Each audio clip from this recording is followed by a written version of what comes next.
Headlines के प्रायोजक हैं केश किंग आयुर्वेदिक तेल, the king of hair oil. Africa को $600 मिलियन की मदद देगा भारत। भारत अफ्रीका शिखर सम्मेलन में पीएम मोदी ने किया ऐलान, कहा दोनों देशों के लिए लोगों की धड़कन एक। उत्तर प्रदेश की अखिलेश सरकार ने 8 मंत्रियों को किया बर्खास्त, 9 से छीना विभाग। हटाए गए मंत्रियों में 5 कैबिनेट और 3 राज्य मंत्री शामिल। साहित्यकारों और फिल्मकारों के बाद सरकार पर अब वैज्ञानिक वार। वैज्ञानिक पीएम भार्गव भी लौटाएंगे सम्मान, कहा पाकिस्तान की राह पर चल पड़ा है भारत। हरियाणा सरकार के शिक्षा विभाग की एक मैगजीन में बीफ को बताया आयरन का सबसे अच्छा स्रोत। सीएम मनोहर लाल खट्टर हैं पत्रिका के मुख्य संरक्षक, संपादक को किया सस्पेंड।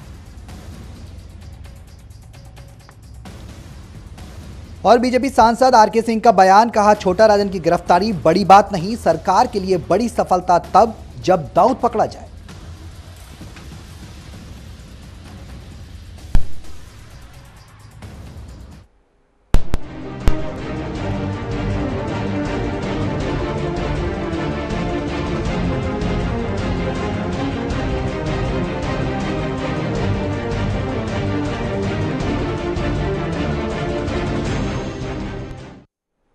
नमस्कार, आप देख रहे हैं चैनल वन न्यूज। इस खास पेशकश में आपका स्वागत है। बीफ एक ऐसा नाम जिसका सहारा लेकर भारत में सांप्रदायिकता फैलाने की भरसक कोशिश की गई। बीफ की आड़ में तमाम राजनीतिक दलों ने ऐसी कीचड़ उछाली जिसने भारत की छवि को न राष्ट्रीय स्तर पर बल्कि अंतर्राष्ट्रीय स्तर पर भी खराब किया।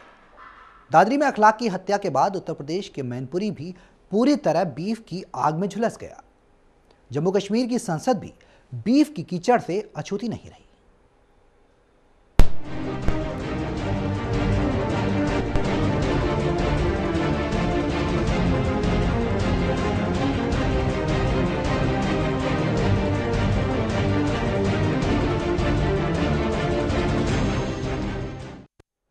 बीफ की आग से उठती चिंगारी का सहारा लेते हुए कितने ही राजनीतिक दलों ने अपनी राजनीतिक रोटियां तो सेकी ही, साथ में देश में अराजकता का माहौल भी पैदा किया, जैसा कि सारा दुनिया जानती भी है। क्या कुछ रहा है पूरी इस बीफ की कहानी को लेकर, देखिए हमारी इस रिपोर्ट में।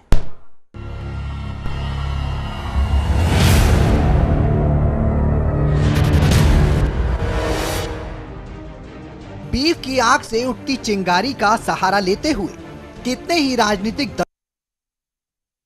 दलों ने अपनी राजनीतिक रोटियां तो सेकी ही, साथ में देश में अराजकता का माहौल भी पैदा किया, जैसा कि सारी दुनिया जानती है। अमेरिका के प्रमुख अखबारों से लेकर ब्रिटेन के अखबारों में भी भारत की धर्मनिरपेक्षता की जमकर फजीहत हुई। बीफ का सहारा लेते हुए तमाम राजनेता बदजुबानी करते नजर आए, चाहे वो बीजेपी के नेता हों या फिर कांग्रेस के। दिल्ली के मुख्यमंत्री अरविंद केजरीवाल ने भी बीफ का खूब सहारा लिया, जिससे एक बात तो साबित होती है कि लोकतंत्र में अपने निजी फायदे के लिए ये नेता किस हद तक गिर सकते हैं। और तो और बीजेपी में हमेशा से अपनी दखलंदाजी करने वाली आरएसएस भी बीफ के नाम पर राजनीति करती नजर आई। हरियाणा के सीएम मनोहर लाल खट्टर की तरफ से उस वक्त बयान जारी किया गया जब सियासी पारा अपनी चरम पर था। हरियाणा के सीएम ने कहा कि अगर भारत देश में मुस्लिमों को रहना है तो बीफ खाना छोड़े मुस्लिम। अब समीकरण वही है, पर अब मुख्यमंत्री खट्टर की पत्रिका में ऐसा कुछ छपा है जो अपने आप में चौंकाने वाला है। इस पर खट्टर साहब का क्या कुछ कहना है, ये बड़ा सवाल है। जी हाँ, ये वही खट्टर हैं जो पहले अपना बयान देकर हिंदुओं के रहनुमा बनते नजर आए। अब आपको बताते हैं कि मुख्यमंत्री खट्टर की पत्रिका शिक्षा सारथी में क्या कुछ छपा है। दरअसल शिक्षा सारथी पत्रिका हरियाणा सरकार की एक मासिक पत्रिका है, जिसमें बीफ को लेकर एक रोचक बयान छपा है। शिक्षा सारथी में बीफ की गुणवत्ताओं का गुणगान किया गया।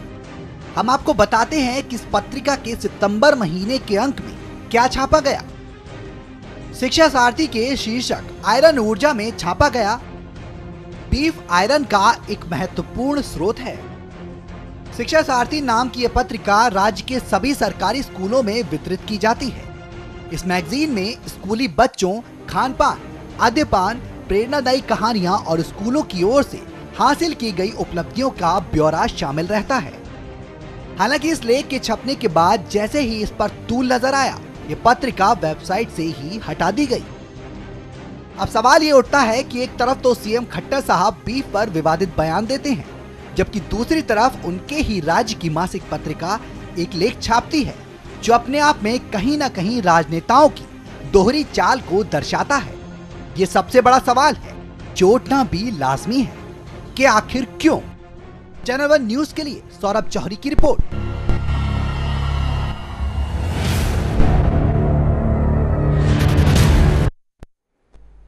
तो सबसे बड़ा सवाल, जिस तरीके से हरियाणा के मुख्यमंत्री मनोहर लाल खट्टर की बात की जाए तो आखिरकार ये विवादित लेख दोबारा क्यों छापा गया। इससे पहले भी बीफ को लेकर समय समय पर राजनेता बयानबाजी करते आए हैं।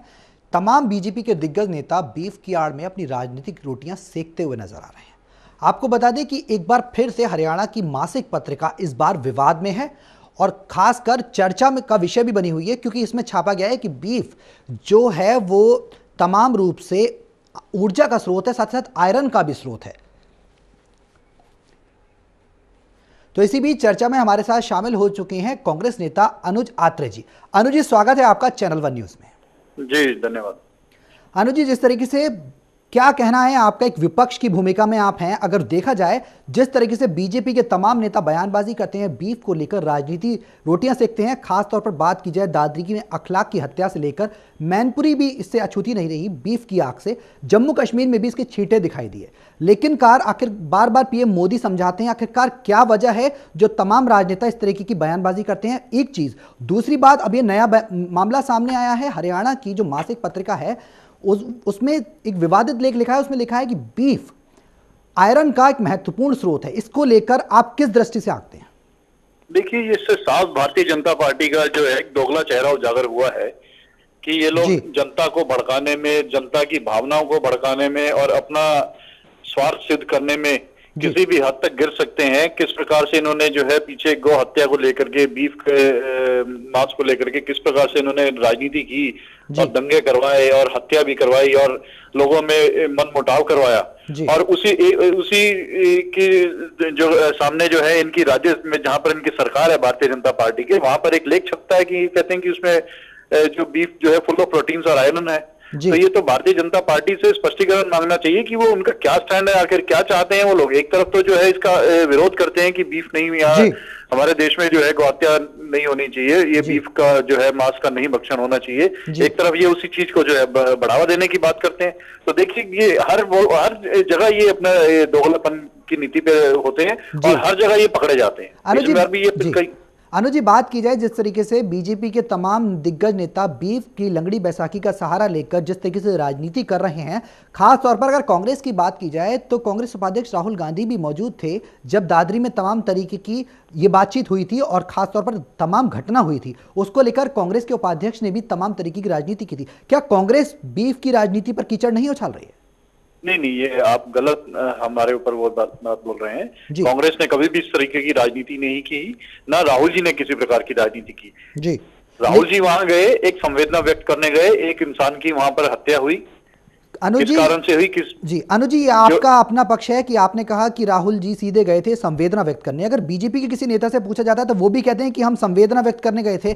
आखिरकार अपने नेताओं के जो बयानबाजी है या फिर संवेदना ही मात्र से आखिरकार बीफ का मुद्दा क्यों बढ़ाया जा रहा है, चाहे वो सत्तारूढ़ पक्ष में बैठे नेता की बात कर ली जाए या विपक्ष में, क्यों बढ़ाया जा रहा है इस मामले को? सांप्रदायिकता क्यों फैलाई जा रही है? नहीं बढ़ाया गया, ये निश्चित तौर पर भारतीय जनता पार्टी की तरफ से इस चीज को बढ़ावा दिया जा रहा है और एकदम से यकायक और कहीं ना कहीं इसके जो है तार जोड़े जा रहे हैं बिहार चुनाव को लेकर के।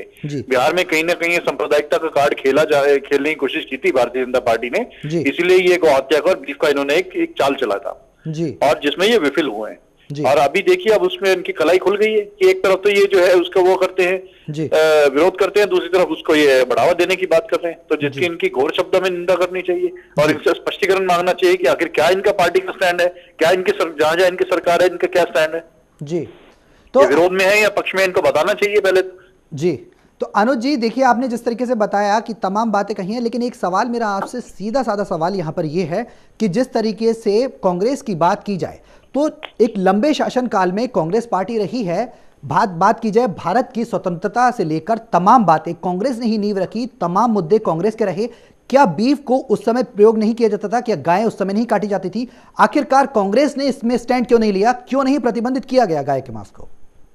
नहीं, इस तरह की देखिए, जिन जिन राज्यों में प्रतिबंधित पहले थी, ये कोई अभी आज कोई नया इस बात के में नहीं आई है, या अचानक क्यों इन्होंने इस तरह की हटाई। गौ हत्या का हमेशा हमारी पार्टी विरोध में रही है। जी, हमेशा गौ माता का आदर और सम्मान करने वाले लोग रहे हैं। हमारी पार्टी ने हमेशा गौ माता का आदर और सम्मान किया है जी, और आगे भी करते रहेंगे, और कभी भी हम गौ हत्या के पक्ष में किसी के लिए भी नहीं रहेंगे, लेकिन ना रहे थे ना रहेंगे जी। लेकिन अनुज जी, सबसे बड़ा सवाल यहाँ पर यह है कि आखिरकार कांग्रेस एक लंबे शासनकाल में रही थी भारत में, और चाहे मैं जैसे आपसे पहले भी सवाल कर चुका हूं, उसी सवाल को मैं दोबारा दोहरा रहा हूं कि लंबे शासनकाल में कांग्रेस रही, उसके बाद भी कांग्रेस ने कोई कड़ा नियम क्यों नहीं बनाया जिसको लेकर बीजेपी को मौका मिल गया बीफ के सहारे राजनीति करने का? नहीं, यही सवाल अगर हम भारतीय जनता पार्टी से भी पूछे जाएं कि उनके कितने प्रदेशों में उनकी सरकार है, उससे पहले उनकी एनडीए की सरकार रही, उन्होंने इस विषय पे क्या किया, उससे पहले और पार्टियों की भी सरकार रही, उन्होंने इस विषय पे क्या किया, अकेले कांग्रेस को ही हर समय क्यों सवाल किया जाता है? क्या कांग्रेस निरंतर 65 सालों से कांग्रेस की ही सरकार रही है? बीच में और दलों की भी सरकार आई है, यूनाइटेड फ्रंट की भी सरकार आई है, प्रदेशों में क्षेत्रीय दलों की सरकार रहती है। ऐसा नहीं है कि खाली कांग्रेस का ही पूरे देश में और हर प्रदेश में राज रहा है। लेकिन एक लंबे शासनकाल में तो अनुज जी, एक लंबे शासनकाल से तो कांग्रेस का ही सरोकार रहा है भारत से। आखिरकार क्यों नहीं कांग्रेस की तरफ से कदम उठाए गए? और बीजेपी को आप नहीं मानते हैं कि बीजेपी को इसमें मौका मिला है राजनीति करने का? नहीं, बीजेपी तो बिल्कुल निश्चित तौर पे इस पे राजनीति कर रही है, और लोगों की भावनाएं भड़काने का में कहीं भी कोई कसर नहीं छोड़ती भारतीय जनता पार्टी। और अभी भी उन्होंने पूरी भरकस कोशिश करी है जिसमें वो विल रहे हैं। मैं तो अपने इस देश के नागरिकों का और अपने सब धर्म के संप्रदाय के लोगों को जो मैं एक तरह से तारीफ करना चाहूंगा और बधाई देना चाहूंगा कि वो इनकी बातों में आकर के नहीं आकर के जो किसी प्रकार का जो इन्होंने दंगा भड़काने की कोशिश की, ऐसा कोई बड़ी वारदात बहुत ज्यादा नहीं हुई। एक दादरी का विषय अलग छोड़ दें, अगर दादरी के बहाने इन्होंने पूरे देश में दंगा भड़काने की कोशिश करी थी, जिसमें ये विफल हो रहे हैं। जी, बहुत बहुत शुक्रिया अनुज जी हमारे साथ इस चर्चा में शामिल होने के लिए। तो ये थे कांग्रेस के नेता अनुज आत्रेय जी, तो बता रहे थे कि बीजेपी की जो राजनीति है वो कहीं ना कहीं सांप्रदायिकता को फैलाने की है। बात की जाए कांग्रेस की, एक लंबे समय से भारत में शासन जो रहा है वो कांग्रेस का रहा है। आखिरकार कांग्रेस ने बीफ को जो बैन था वो क्यों नहीं किया? क्यों आखिरकार बीजेपी को एक मुद्दा मिल गया राजनीतिक रोटियां सेकने का? यह भी सबसे बड़ा सवाल है जिस पर कांग्रेस के नेता तमाम तौर पर आरोप प्रत्यारोप करते नजर आ रहे हैं। अपनी जिम्मेदारी फिलहाल कोई भी राजनेता नहीं ले रहा है। ऐसे में आम जनता का क्या होगा, ये सबसे बड़ा सवाल है। फिलहाल इस खास पेशकश में वक्त हो चला एक छोटे से ब्रेक का, वो जल्द वापस आते हैं।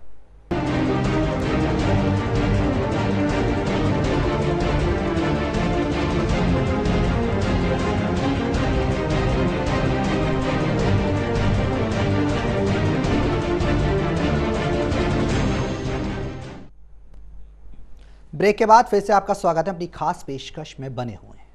अपने ही लेख से आखिरकार क्यों राजनेता कर लेते हैं किनारा, ये सबसे बड़ा सवाल है। क्यों हर बार चली जाती है दोहरी चाल और क्यों की जाती है ओछी राजनीति? क्यों हर बार बड़े बोल बोले जाते हैं? क्यों आखिरकार नहीं मानते ये राजनेता? अब की बार हरियाणा के सीएम की मासिक पत्रिका सारथी सवालों के घेरे में। देखिए हमारी इस खास रिपोर्ट।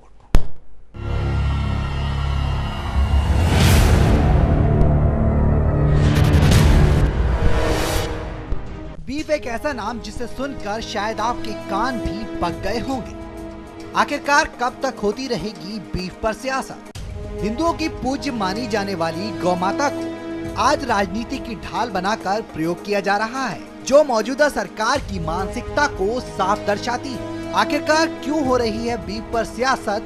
कब शर्माएगी राजनीति के इन रहनुमाओं को? क्यों नहीं चूकते किसी भी बयानबाजी से ये सियासतदान?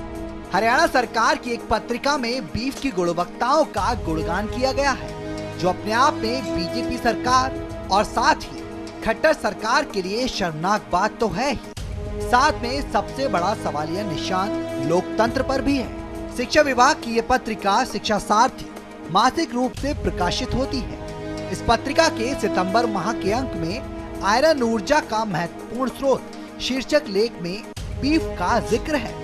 हालांकि शिक्षा सारथी के इस लेख पर रामविलास का कहना है कि मैगजीन में एक वैज्ञानिक रिपोर्ट को छापा गया है और सरकार का इससे कोई लेना देना नहीं है। हर बार किनारा करने वाले ये राजनेता आखिरकार कब अपनी जिम्मेदारी लेंगे? कब तक ओछी राजनीति के जरिए देश में यूं ही अराजकता का माहौल फैलता रहेगा? ये सबसे बड़ा सवाल है, जिसका जवाब देने से हर बार ये राजनेता अपना किनारा कर लेते हैं। चैनल 1 न्यूज के लिए सौरभ जौहरी की रिपोर्ट।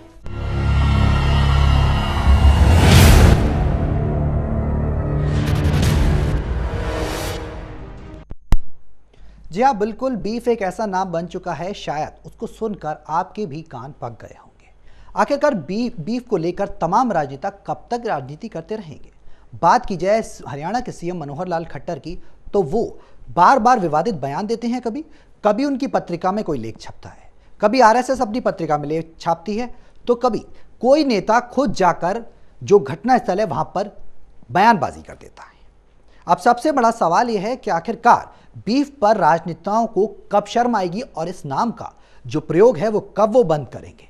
ये सबसे बड़ा सवाल है। हरियाणा सरकार के शिक्षा विभाग ने मैगजीन जो जारी की है, आपको बता दें, ये शिक्षा सारथी जो मैगजीन है, ये मैगजीन स्कूल से लेकर तमाम दफ्तरों में वितरित की जाती है।